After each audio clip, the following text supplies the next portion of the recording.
بسم اللہ الرحمن الرحیم۔ السلام علیکم۔ ایک بزرگ کا واقعہ ہے کہ انہوں نے ایک مرتبہ سفر کرنا تھا اور ان کو ماں نے نصیحت کی تھی، جب سفر میں نکلا کرو تو اللہ کے راستے میں کچھ نہ کچھ ضرور خرچ کیا کرو۔ ایک روز سفر کے دوران وہ بزرگ کھانا کھانے بیٹھے تو ایک سائل آپ کے پاس آیا۔ انہوں نے اپنی روٹی سائل کو دے دی اور اپنا سفر جاری رکھا۔ راستے میں انہوں نے دیکھا کہ ایک سانپ ہے، اس کے اوپر ان کا پاؤں پڑا۔ وہ بڑے پریشان ہوئے کہ کہیں ڈس نہ لے۔ جب آپ پیچھے ہٹے تو کیا دیکھتے ہیں کہ اس سانپ کے منہ میں کوئی چیز ہے جس نے اس کے منہ کو بند کیا ہوا ہے۔ وہ بڑے حیران ہوئے کہ اس کے منہ میں کیا چیز پھنسی ہوئی ہے۔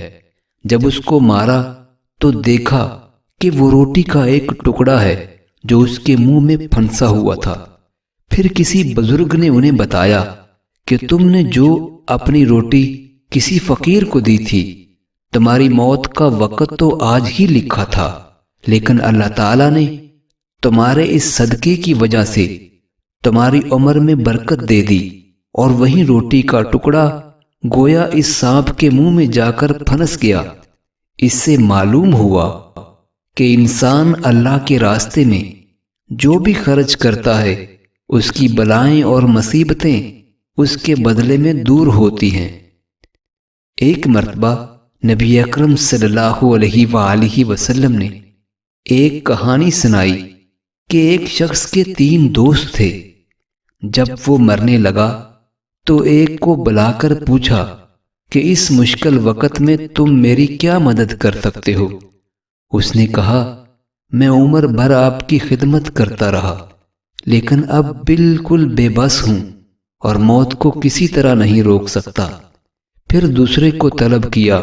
وہ کہنے لگا، میں اس مشکل وقت میں صرف اتنا ہی کر سکتا ہوں کہ مرنے کے بعد آپ کو نہلاؤں، نیا کفن پہناؤں، خوشبو میں بساؤں، جنازہ اٹھاؤں اور کسی اچھی جگہ قبر کھدواؤں، اور بعد از دفن قبر پہ پھول چڑھا کر واپس آ جاؤں۔